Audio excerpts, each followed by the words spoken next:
Welcome Mr. Jeff Davis to the podium to speak about DS 19149, the Welcoming Streets Initiative. Mr. Davis, you know the routine. You've been here before.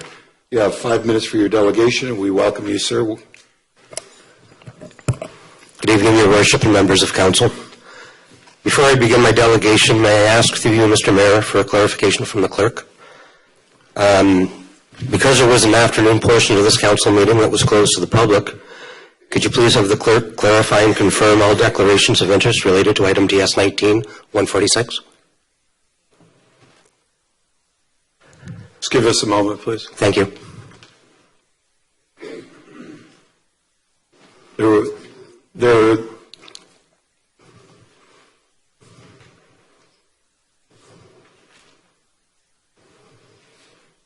So, Madam Clerk, was there any declarations in regards to this item this afternoon that made any declarations? Through you, Mr. Mayor, no declarations related to this item. Thank you very much. No, sir.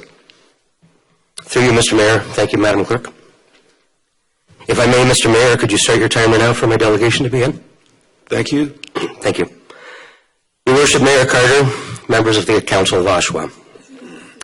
As you're probably accustomed to, my appearances before committees and council of the City of Oshawa are generally related to issues of accountability and transparency.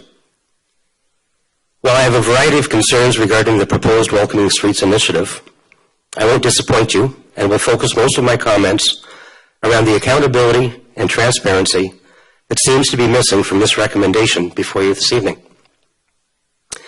This item first came to the Development Services Committee 2 weeks ago with no attached reference. There is no letter of request from the BIA, no staff report, no council record of due diligence, and there was absolutely no advance warning to the public, and likely not to council. There is no transparency on where this item came from, who the BIA directed it to, who requested it to be placed on the agenda, or how long it has been before council or staff. There is no accountability as to who requested this item to be brought forward, other than that the mayor moved the recommendation.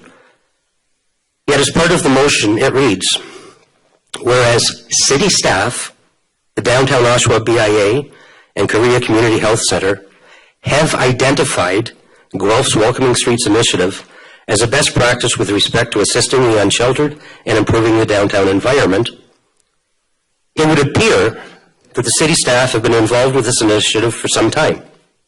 Yet there is no staff report. There's no critique of Guelph's program. There are no comparator programs, and there are no results discussed from the Guelph program by which council can make an informed decision. There is no rationalization or justification of the $50,224 city contribution, primarily to cover costs associated with the outreach worker, de-escalation training for BIA members, and communications material. There is no work plan. There is no business plan. This is yet another knee-jerk reaction to a growing problem that the city has absolutely no solution for. It's an unjustified expense with zero identifiable results being thrown into the mix prior to the 2020 budget process so it can receive automatic refunding next year. It's ironic that the BIA came forward with a request for the city to fund an initiative just days after coming to committee to request a change to their constitution and bylaws and their funding levy structure because they claim they can't afford to keep their existing staff or programs without such changes. And while the motion indicates that whereas the Downtown Oshawa BIA and Korea Community Health Center have both expressed their interest and willingness to jointly lead and support a similar project in Oshawa, it appears they have no interest or willingness to provide any financial support. For any members of council that are not aware, Korea has had a job posting for this new position for more than 9 days. In fact, the job posting closed last Friday, September 20th.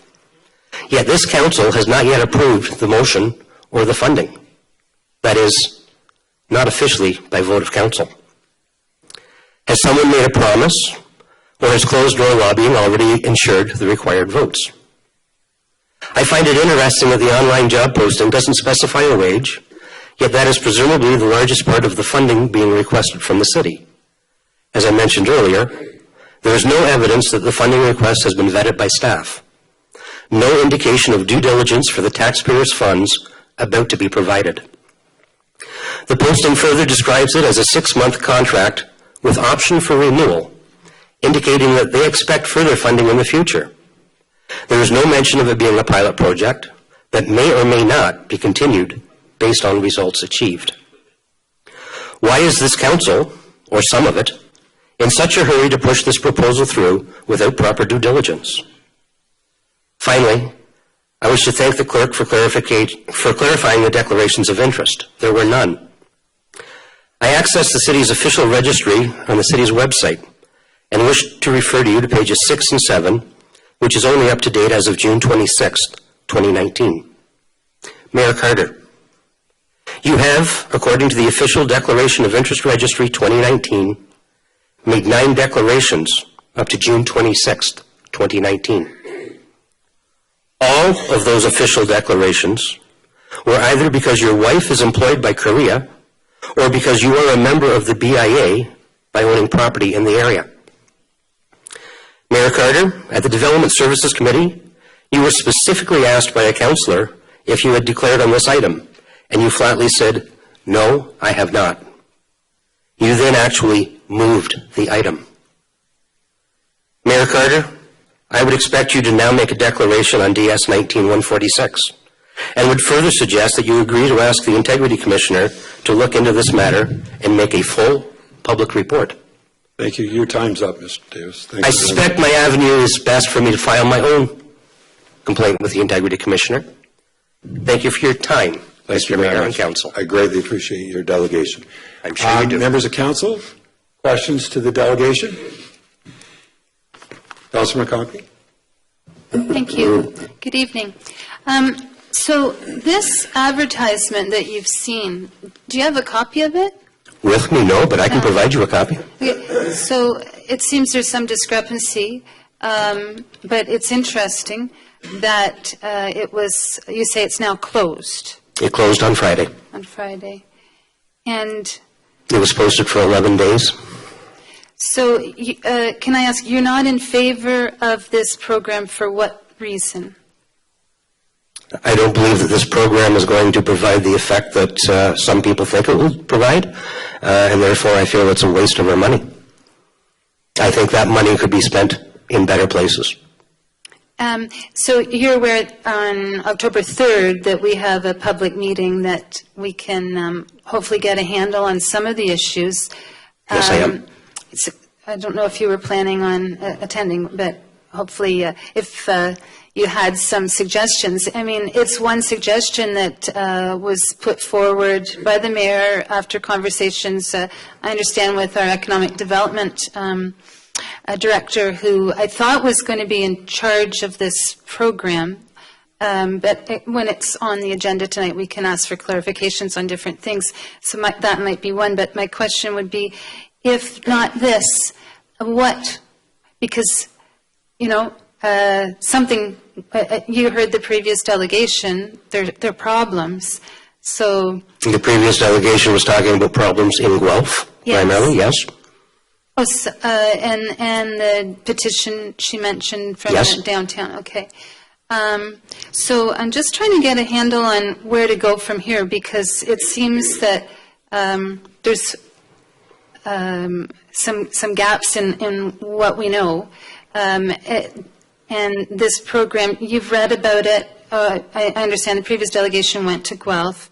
But you've seen, I think, that other municipalities have also got the idea going, whether they've got it actually committed to or not, but several other municipalities are looking at it. Correct, because as soon as one of these programs comes online, it's a new source of funding, and they all want their funding. It doesn't matter to them what the results are, they just want funding. Well, that's probably my last question to do with the funding, because in the report, which I understand you, from what you've said, you've probably read a fair bit on it. And so that OUR, the hour program that council approved in the budget at the beginning of this year, that was basically to be renewed. I mean, the way it was worded, It's not something that we can, I don't believe we're discontinuing it, that funding, because the city, of course, is not responsible for health and social services like the region, but you know that money has actually been committed now, not just for 2019, but the wording of that. I do understand that. Okay. I don't understand why the Our Initiative is a regional program, but the Our funding is a City of Oshawa program. Yeah, it's curious. I don't have all the details to answer that, okay, but so I they- appreciate maybe at some point the mayor can give us some further elaboration on it. Thank you very Councillor, much. just for your information, the OUR program was passed through our budget. We allocated the money in our budget to be able to address some of the issues in regards to the unsheltered and also those that are living rough, and those dollars are allocated in the OUR program. So that's our program. I didn't mean to make any confusion on that. I was aware in pointing out that it was in our budget. It will be in our budget, I understand, next year. Yeah. And health and social services being a region, but we are trying to do something. So thank you. Thank you very much. Thank you. Thank you. Councillor Gray, good evening, sir. Good evening. So just to recap, your concerns are there's no business plan, there's no work plan, and I think you had one other point that you were making as well. No due diligence? No due diligence. So do you believe that we should perhaps refer this back to committee so that these things can be elaborated upon? Somebody should verify that the money is actually going to be well spent. That's why we have elected you. Thank you very much. Thank you. Seeing no other questions, thank you very much for your delegation this evening. Thank you for your contribution. Mr. Martin Fields.